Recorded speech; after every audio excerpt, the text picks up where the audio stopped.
এই চট্টগ্রাম তাফসীরুল কোরআন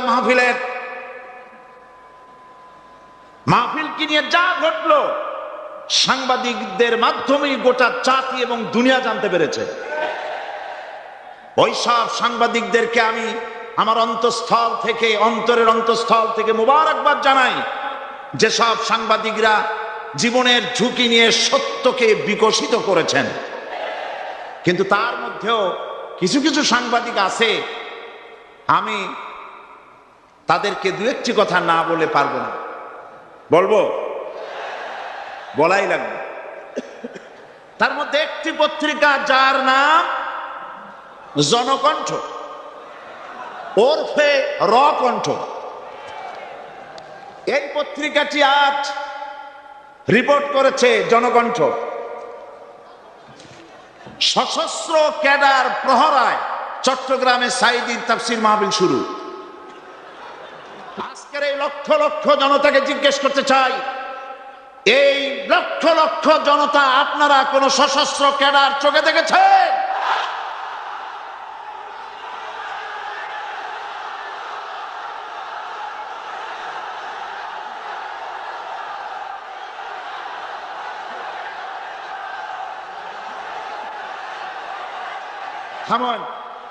থামেন, আমার করুণা হয়, ওই সব লোকের জন্য করুণা হয়। রাসূলুল্লাহকে চোখে দেখে আবু জাহেল যেমন বিশ্বাস করতে পারে নাই, এই শ্রেণীর লোকেরা এত বড় মাহফিল দেখেও কলিজায় জাহান্নামে ভয় আসে না।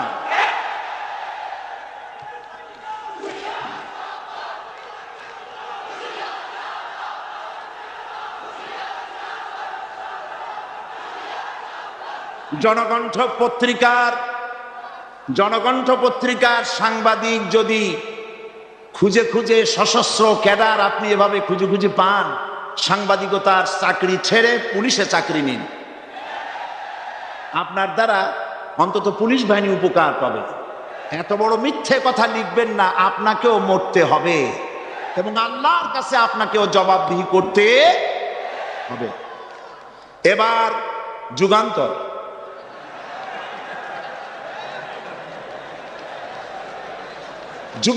পত্রিকা নতুন বেরিয়েছে। যুগান্তরকে দেশবাসী বস্তুনিষ্ঠ সংবাদ পরিবেশন করবে বলেই আশা করে। জনকণ্ঠের মতো জঘন্য কণ্ঠে যুগান্তর পরিণত হোক, জাতি তা চায় না। যুগান্তরের রিপোর্টার কি রিপোর্ট করলেন? আপনি লিখেছেন হাইকোর্ট, আপনি যা লিখেছেন আমি তা পড়ছি। সাঈদী বলেন এ সরকারকে জালিম সরকার আখ্যায়িত করে বলেন, আগুন নিয়ে খেলা করবেন না, বেশি বাড়াবাড়ি করলে পিটিয়ে দিল্লিতে পাঠায় দেব। এই লক্ষ জনতা সাক্ষী দেন, সরকারকে পিটাইয়া দিল্লি পাঠাবে এই কথা আমি বলেছি।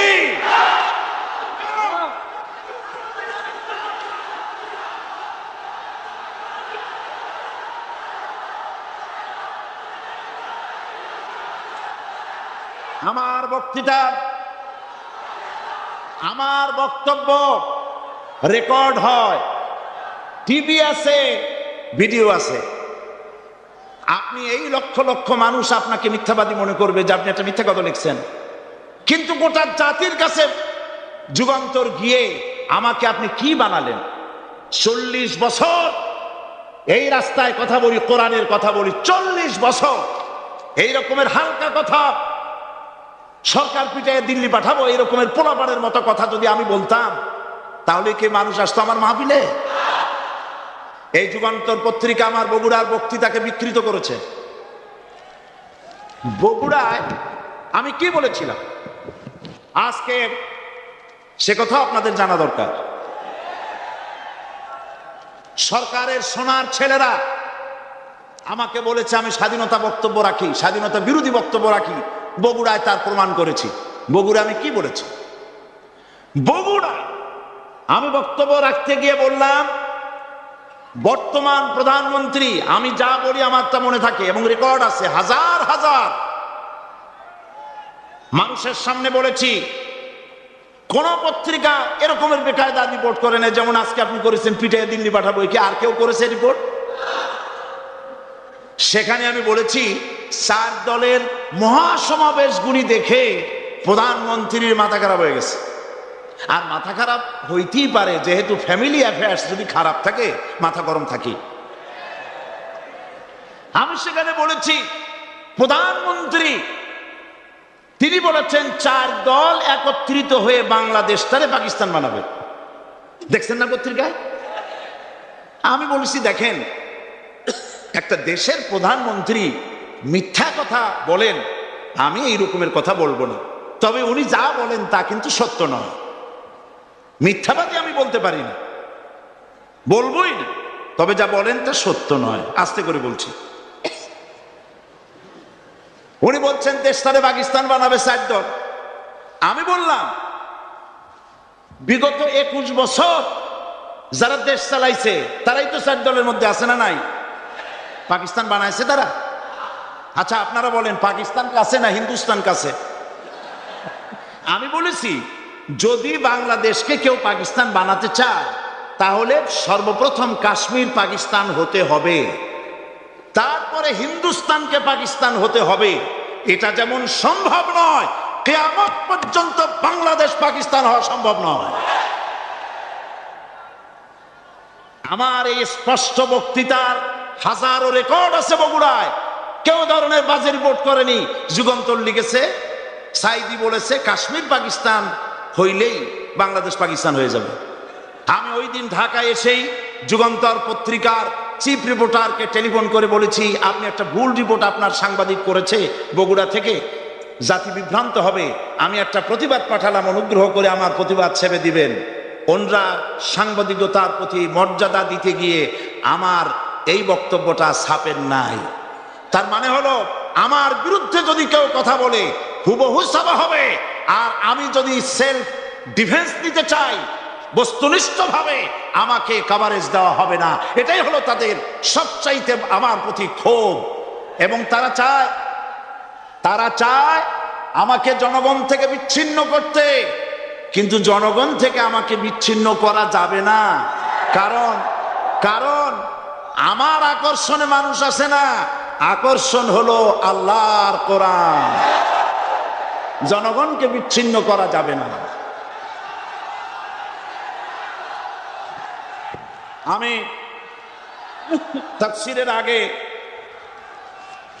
যুগান্তর পত্রিকার সাংবাদিককে অনুরোধ করব, আপনি অনুগ্রহ করে আপনি এই সংশোধনটি মেহেরবানি করে পাঠিয়ে দিন যে গতকাল যে কথা বলা হয়েছিল যে সরকারকে লাঠি দিয়ে পিটাইয়া দিল্লি পাঠায় দেবো, এই কথা যে এটা আমি ভুল লিখেছি।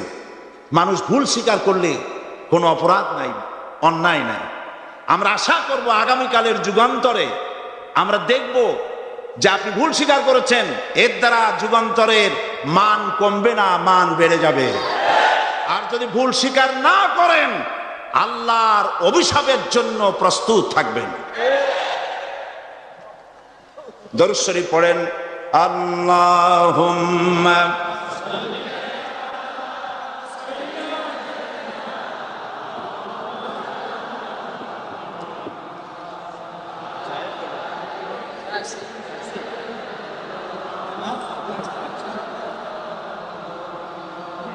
আল্লাহুম্মা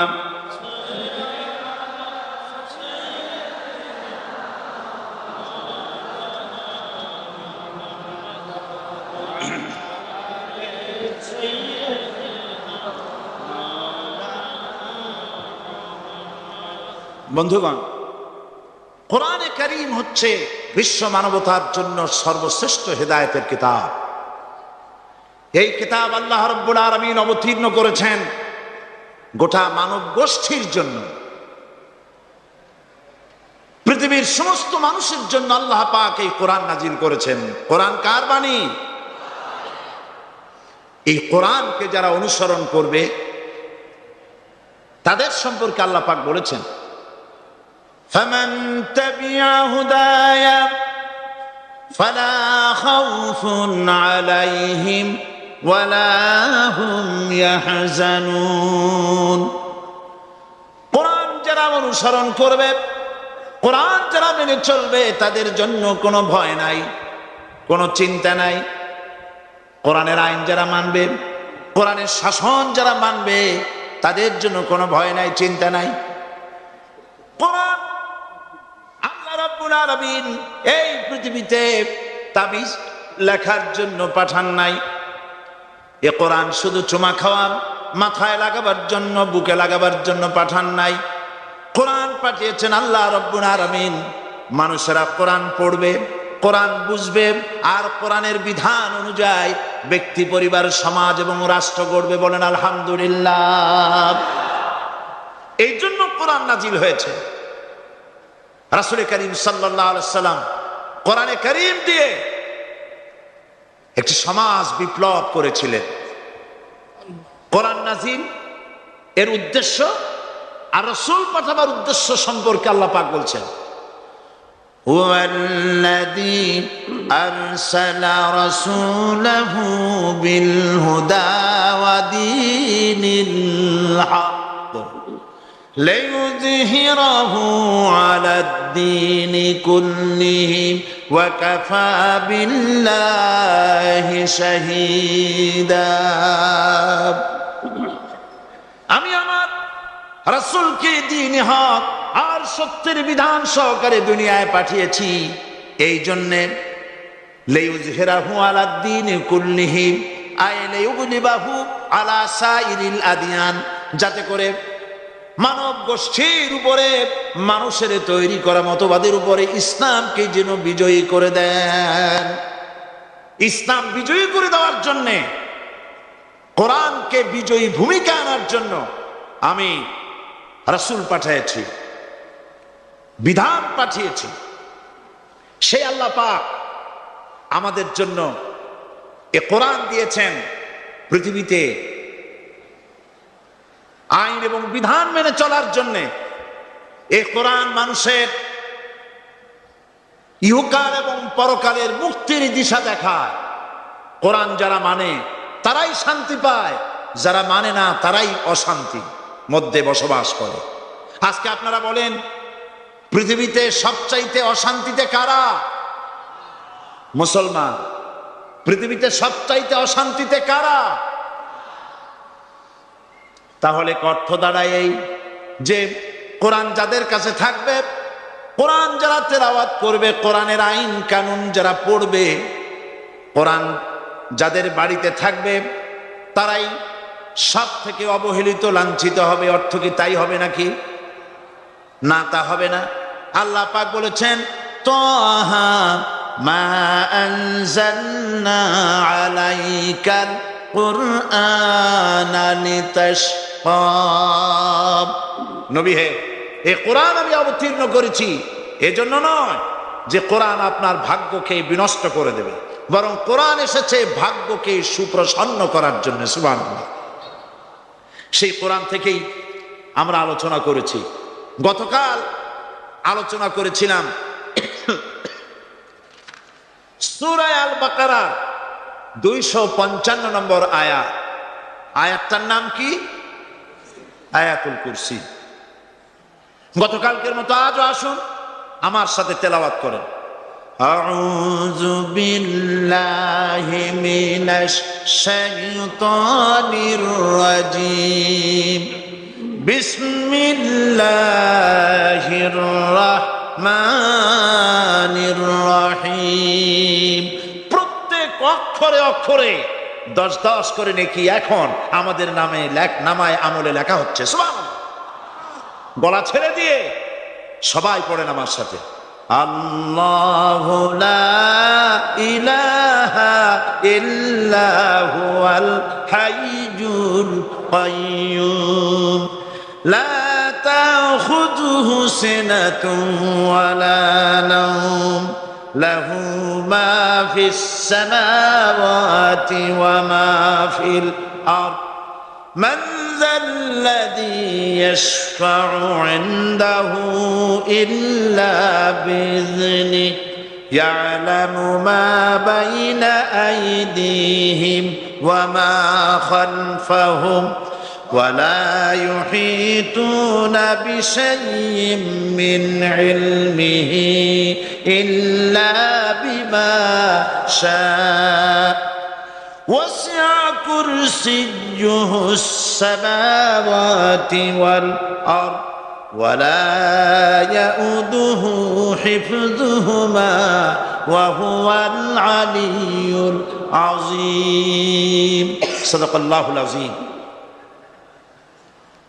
আয়াতুল কুরসি হচ্ছে কোরআন শরীফের সর্বশ্রেষ্ঠ আয়াত। সুবহানাল্লাহ।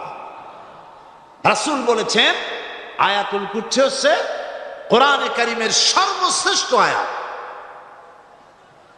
এবং আল্লাহ পাকের তাওহীদের ব্যাপারে, সার্বভৌমত্বের ব্যাপারে এত বিস্তারিত অল্পের মধ্যে আর অন্য কোন আয়াতের মধ্যে ভাবে আসে নাই।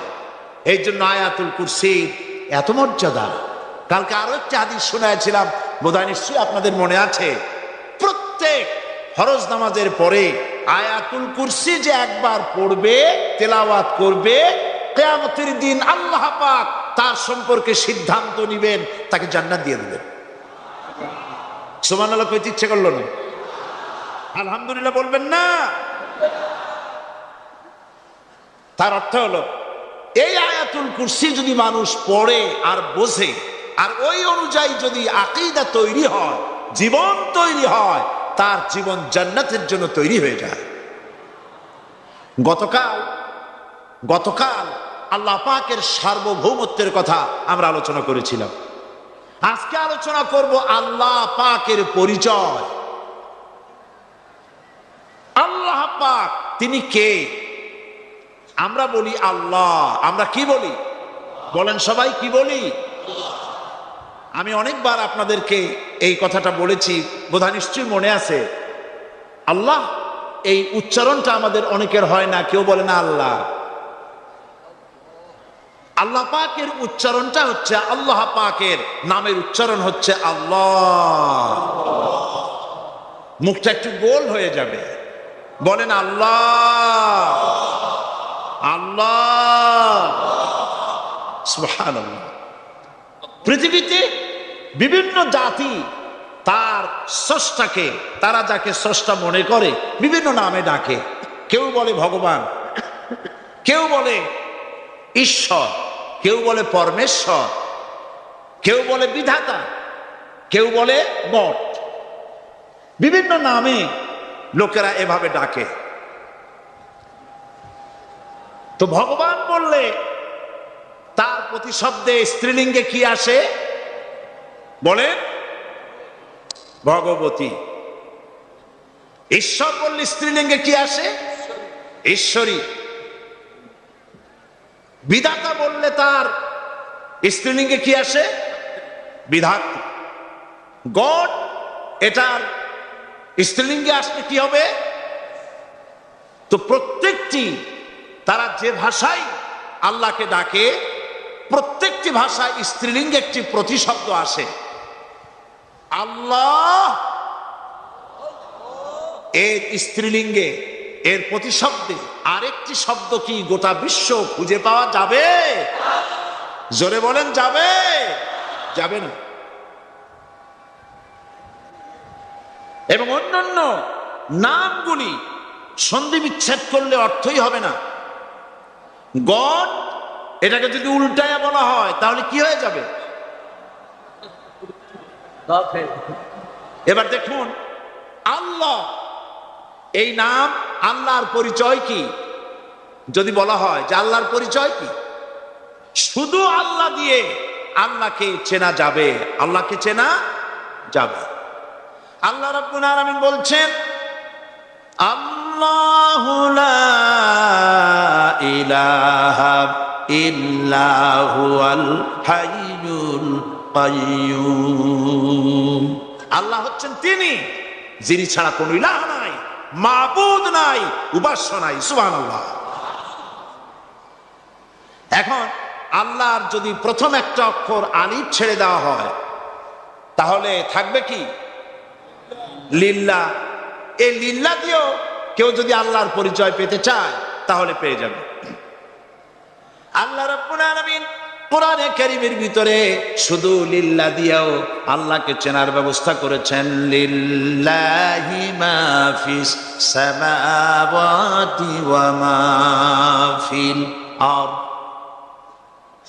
আকাশ এবং জমিনের সার্বভৌমত্বের একচ্ছত্র মালিকানা কার?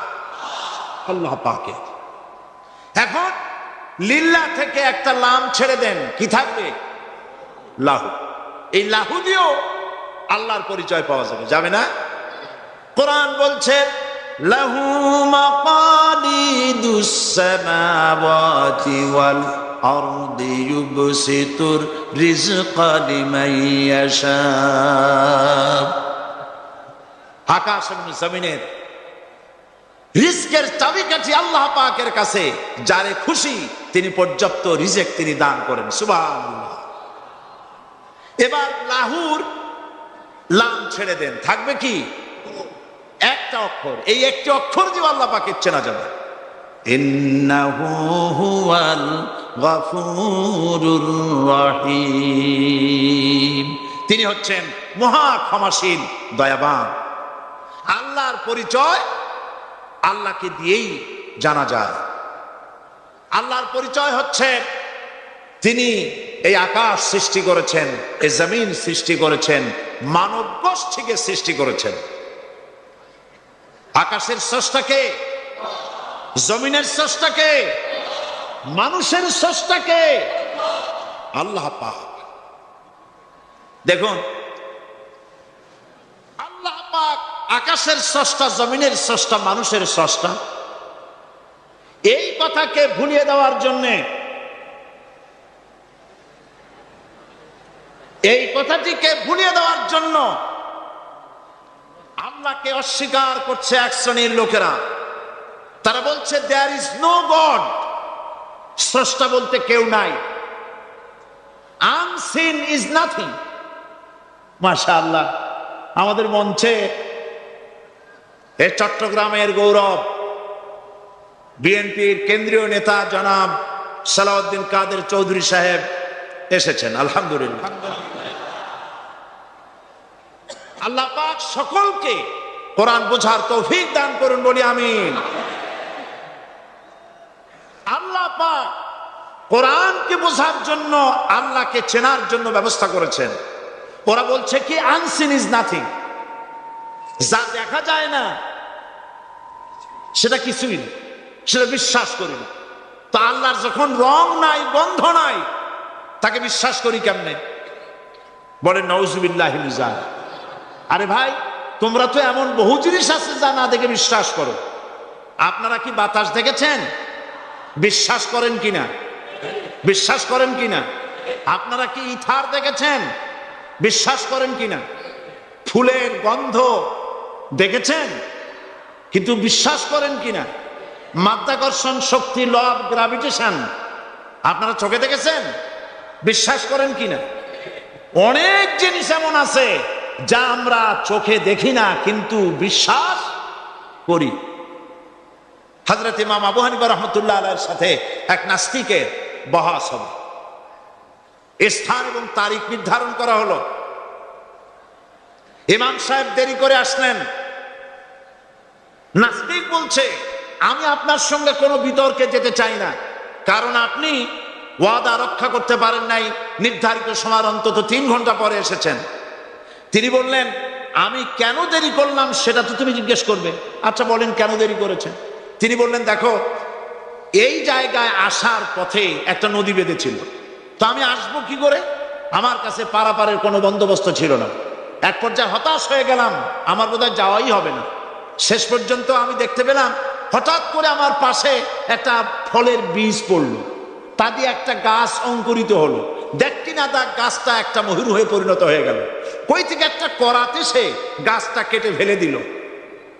ফটাফট কতগুলি তক্তা বেরিয়ে আসলো, কোথার থেকে একটা হাতুড়ি আর কতগুলি লোহা এসে ঠাস ঠাস করে বাড়ি লেগে একটা কিস্তি তৈরি হয়ে গেল।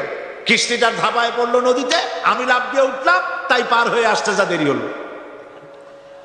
নাস্তিক বলছে, আপনার সাথে আমি জানছিলাম যে আপনি অত্যন্ত বুদ্ধিমান মানুষ, কিন্তু যে ঘটনা শুনাইলেন আপনার স্ক্রু একটাও টাইট আছে বলে মনে হয় না। আপনার সাথে আর কোনো বহস নয়, তিনি বললেন কেন? কয় বহস না, আপনি বলছেন যে এইরকম একটা গাছ চারা হয়ে গেল, সাথে সাথে বিনা মিস্ত্রিতে গাছটা কাটলো, তারপর এটা দিয়ে তক্তা হলো, লোহা আসলো, হাতুড়ি হইলো, বিনা মিস্ত্রিতে কিস্তি তৈরি হয়ে গেল, নৌকা এটা পড়লো নদীতে, আর বিনা মাঝিতে আপনি পার হয়ে আসলেন। এটা কি আদৌ সম্ভব?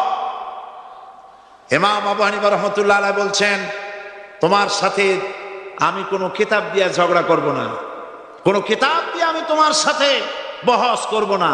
এই একটি দৃষ্টান্ত তোমার জন্য যথেষ্ট।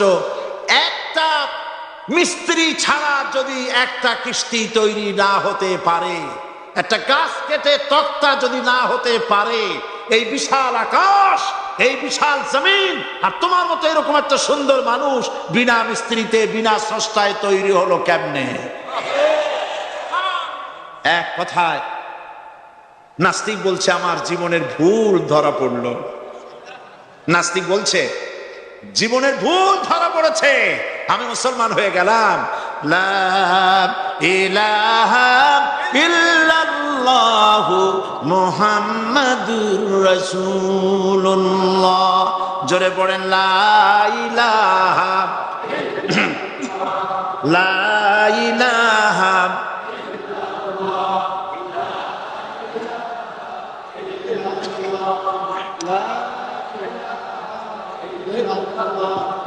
লা ইলাহা ইল্লাল্লাহু মুহাম্মাদুর রাসূলুল্লাহ।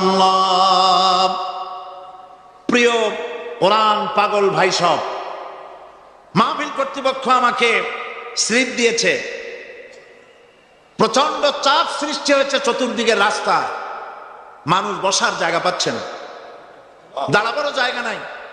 আমরা তো এই মাঠ টেনে লম্বা করতে পারবো না, তবে আপনারা একটু চেপে বসতে বোধহয় ভালো হয়। আপনারা কি রাগ করবেন নাকি? তাহলে বসা অবস্থায় দাঁড়াবেন না মোটেই? বসা অবস্থায় সামনের দিকে একটু এগিয়ে আসা যায় কিনা? তাহলে তাই করুন, দাঁড়াবেন না কেউ, বসা অবস্থায় সামনে চাপেন, আর দাঁড়ানো ভাইরা সুযোগ গ্রহণ করেন।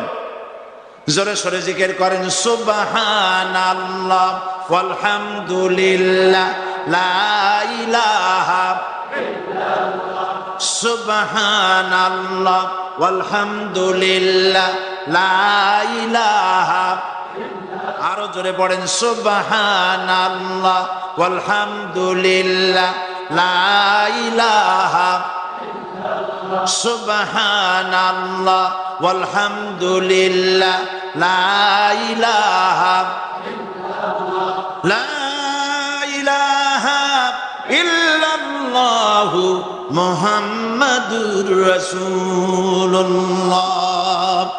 আমি দাঁড়াতে বলি নাই, মেহেরবানি করে বসুন, কান মন দিয়ে আল্লাহর পরিচয় শুনুন।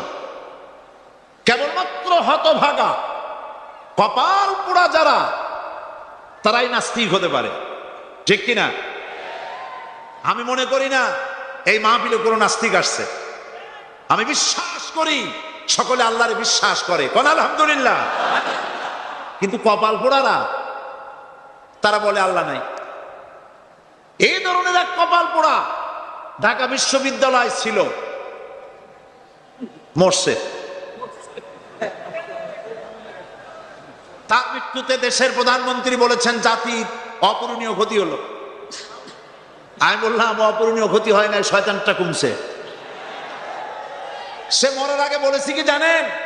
মরার আগে বলেছে আমার লাশ গোসল হবে না, দাফন হবে না। এইটারে মরার পরে তোমরা মেডিকেল কলেজে দিয়ে দিবা, তারা আমারে কাটাছেড়া করিয়া অপারেশন শিখবে। বেচারা বুঝতে পারছে যে মরার পর তার অবস্থাটা কি হবে, তো এদিক দিয়ে কাটাছেড়া করে যদি শেষ করে দেয় সেই ভালো, কবরে না যায়। তাকে রাখা হলো বাথরুমের ডিপ ফ্রিজের ভেতরে। কদিন পরে তার অন্তিম ইচ্ছে অনুযায়ী মেডিকেল কলেজে পাঠানো হলো। ছাত্র শিক্ষকরা যখনই শুনেছে যে ওই লাশ আসতেছে, তারা রাস্তায় দাঁড়ায় বলছে আল্লাহ রাস্তায় মাপ চাই, এইটার এদিকে আনবেন না।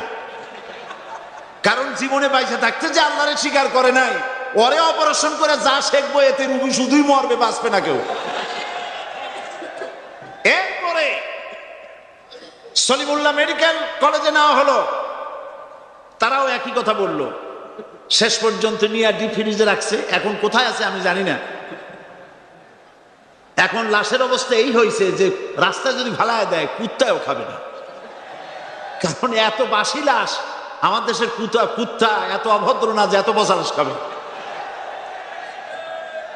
আল্লাহকে অমান্য করলে পরে, অস্বীকার করলে পরে আল্লাহ পাক এইভাবে শাস্তি দেন। আর এগুলোর নাম হলো বুদ্ধিজীবী। এগুলোর নাম কি? বুদ্ধিজীবী। আর বুদ্ধিজীবী এটা হচ্ছে জীবী। জীবী মানে কি? পেশা। মৎস্য বিক্রি করে যারা জীবিকা উপার্জন করে তাদের কি বলে? যারা চিকিৎসা শাস্ত্র এই দিয়ে যারা জীবিকা নির্বাহ করে তাদেরকে কি বলা হয়? যারা আইন ব্যবসা করে, আইন ব্যবসা করে জীবিকা নির্বাহ করে তাদের কি বলা হয়? যারা কৃষি পণ্য উৎপাদন করে জীবিকা নির্বাহ করে তাদেরকে কি বলে? আর যারা বুদ্ধি বিক্রি করে ভারতের পা চাটা গোলামি করে তাদের কি বলে? এই কোরআন শরীফে কিন্তু কোথাও বুদ্ধির কথা নাই, সব আছে জ্ঞানের কথা। কোরআন শরীফে কি আছে? কোথাও বুদ্ধির কথা নাই, সব জায়গায় জ্ঞানের কথা। কোরআন শরীফে কি কথা আছে হে আল্লাহ তুমি আমার বুদ্ধি বাড়ায় দাও? আছে? কোরআন শরীফে আল্লাহ রাব্বুল আলামিন শিখায় দিয়েছেন, বলো রব্বি জিদনি ইলমা। পড়েন সবাই, রব্বি জিদনি ইলমা। আয় আল্লাহ তুমি আমার বুদ্ধি বাড়াও। নাকি তুমি আমার কি বাড়াও? আমার জ্ঞান বাড়াও। ওয়াল্লাযীনা উতুল ইলমা দারাজাত। আল্লাহ পাক বলছেন যাকে আমি জ্ঞান দান করছি তার মর্যাদা বৃদ্ধি করে দিয়েছি। সুবহানাল্লাহ। জ্ঞানের মর্যাদা বেশি।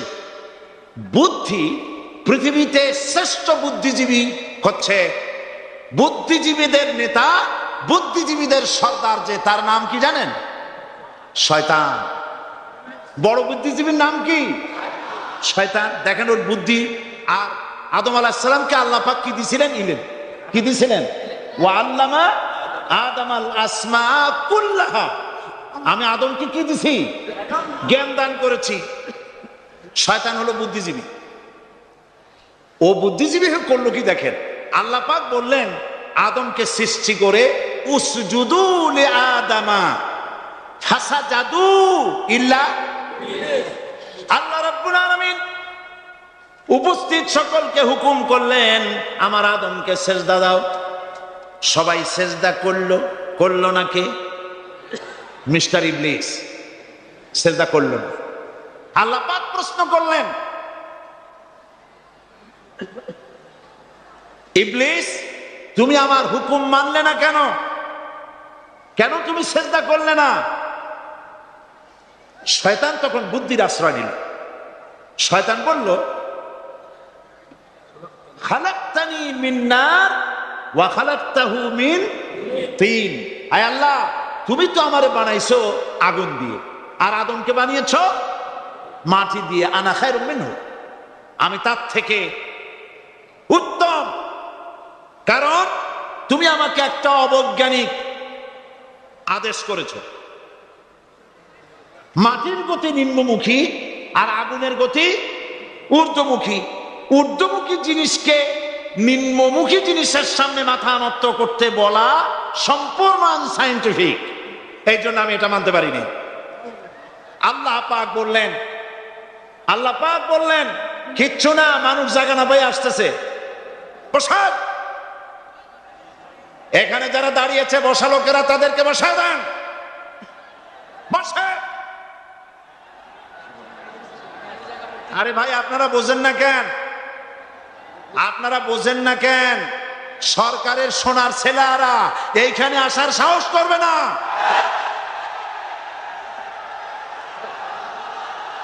জায়গা পায় না।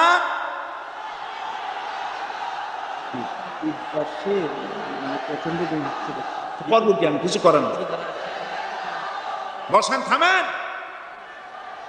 মানুষ বসার জায়গা পাচ্ছে না বলে অসুবিধা হচ্ছে। নড়াচড়া কেউ করবেন না, কোন আওয়াজ করবেন না। আল্লাহ তৌফিক দিন, জোরে কোন আমিন। আল্লাহ পাক বলেন ইন্নাকা রাজিম মারদুদ, তোর উপরে আল্লাহর লানত অভিশাপ, আমার দরবার থেকে বেরিয়ে যা। তাহলে এই হলো বুদ্ধির দশা। এবার দেখেন জ্ঞানের দশা কি। জ্ঞান দেওয়া হয়েছিল কারে বলেন? একটা জিনিস লক্ষ্য করুন, আল্লাহ পাকের হুকুম শয়তান লঙ্ঘন করেছে। আদম আলাইহিস সালামও হুকুম কি করেছেন? অমান্য করেছেন, করেন নাই? ভয় পান নাকি বলতে? আদম আলাইহিস সালাম আল্লাহ পাকের হুকুম অমান্য করছেন কিনা? অমান্য করেছেন। কি আল্লাহ পাক বলেছেন? এই জান্নাতের সব কিছু নাজ নেয়ামত ভোগ করো, কিন্তু এই গাছের কাছেও যেও না।